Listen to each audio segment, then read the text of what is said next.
como sabéis, el pasado jueves la Mesa de Diálogo Social dio por buena los planes de la reforma laboral.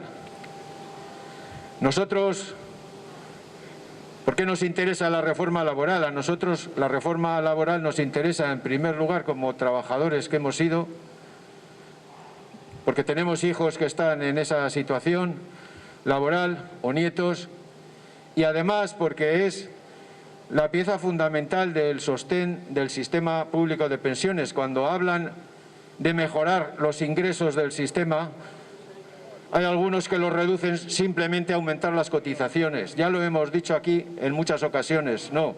Lo único que puede garantizar la viabilidad del sistema de pensiones públicas es el pleno empleo o un empleo de mucho nivel, que haya un desempleo muy reducido y sobre todo salarios decentes.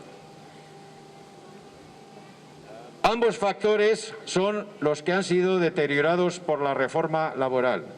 Y a nosotros, en principio, este acuerdo de la mesa de diálogo nos parece insuficiente. Esta modificación de la reforma laboral que se reduce, ya sabéis que ha habido dos reformas laborales que nosotros siempre hemos reclamado derogar, la reforma del 2010 y la del 2012. La que se va a intentar atajar es la reforma exclusiva del 2012. Para nosotros es insuficiente, porque solo recuperan algunos de los derechos perdidos, no todos,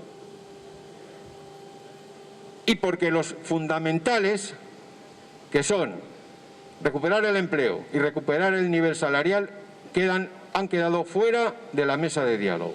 Naturalmente, los que la han firmado les parece una reforma excelente y han salido todos con declaraciones muy optimistas sobre el tema.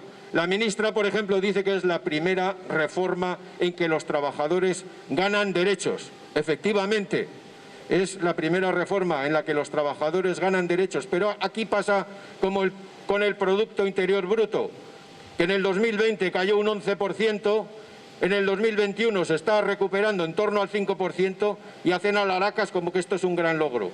Los derechos perdidos en la reforma laboral no se recuperan solo parte de ellos. Para nosotros, entonces, es un fracaso, porque además hay que tener en cuenta que la correlación de fuerzas en todos los ámbitos en los que se está tratando esta reforma no puede ser mejor. Ni en la mesa de diálogo con mayoría progresista, entre comillas, vamos a decirlo, gobierno con dos partidos progresistas que se definen ellos y sindicatos, contra las organizaciones empresariales, mayoría apabullante, y en el Congreso y en el Senado lo mismo, el bloque progresista es apabullantemente superior. Bueno, pues con esta correlación de fuerzas, si no conseguimos recuperar, no nuevos, sino recuperar los derechos perdidos, no sé cuándo lo vamos a hacer. Y la ministra también dice, cuando le han preguntado, ¿esto es la derogación de la reforma? Acordaos que hace cosa de un mes estuvo en todas las televisiones un desayuno en el ministerio en el que se juntaron todos los agentes sociales, el ministro y los representantes del gobierno, para anunciar a bombo y platillo que sí, que iba a haber derogación. Pues no ha habido derogación, sino simplemente una mejora en algunos de estos aspectos. Entonces, el mucho más que dice la ministra, querríamos saber qué es. Nosotros nos conformábamos con aquello, con derogar toda la legislación que favoreció el despido, que lo abarató y que ocasionó un excepcional desempleo que ha condicionado la contratación de los trabajadores y les ha obligado a aceptar condiciones laborales y salariales precarias. Eso es lo que queríamos, no queríamos mucho más. Todo esto reconociendo que ha habido mejoras, ya lo hemos dicho, sobre todo en la temporalidad. Pero esto tiene que evaluarse, porque quienes han firmado eso, quienes dicen que han hecho el gran esfuerzo, la Administración, son los que tienen dentro de sus contrataciones la mayor temporalidad de Europa, mucho más que la empresa privada, la Administración, y con los contratos de menor duración.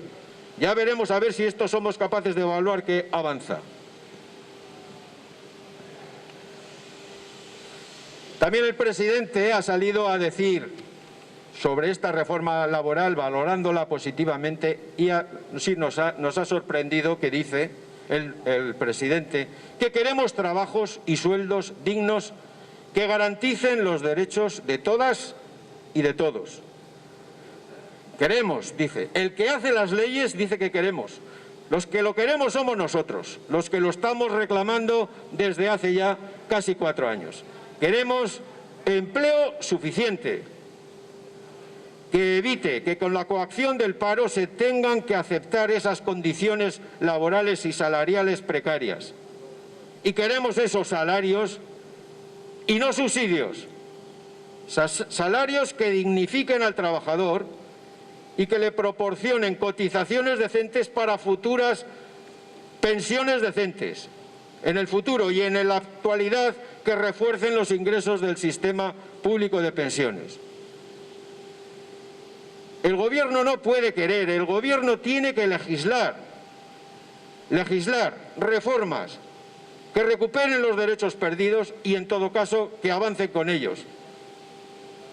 Reformas no como esta, que no ataja el principal problema de la precariedad laboral, que lo repetiremos 100 veces, es el empleo y los salarios insuficientes. Para nosotros esta pasada semana ha sido mala, porque el pasado miércoles el Senado también aprobó la reforma de las pensiones que había aprobado el Congreso y antes el Gobierno.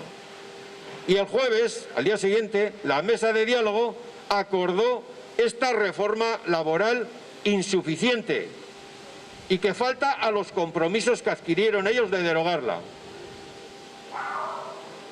Mañana, martes, la aprobará la reforma laboral el Gobierno para pasar su trámite en el Congreso y en el Senado. A pesar de las denuncias y de la movilización continuada de los pensionistas, este amén indigno de los sindicatos de la mesa y de casi todo el progresismo parlamentario apoya el deterioro de las pensiones públicas y de las condiciones económicas y laborales de los trabajadores, que siguen coaccionados por la amenaza del enorme desempleo, más del 14%, el doble del desempleo de la Unión Europea. Los trabajadores están amenazados y tienen que aceptar condiciones laborales y salariales que no quieren, pero que están obligados a hacerlo. Eso es lo que tiene que mejorar la reforma.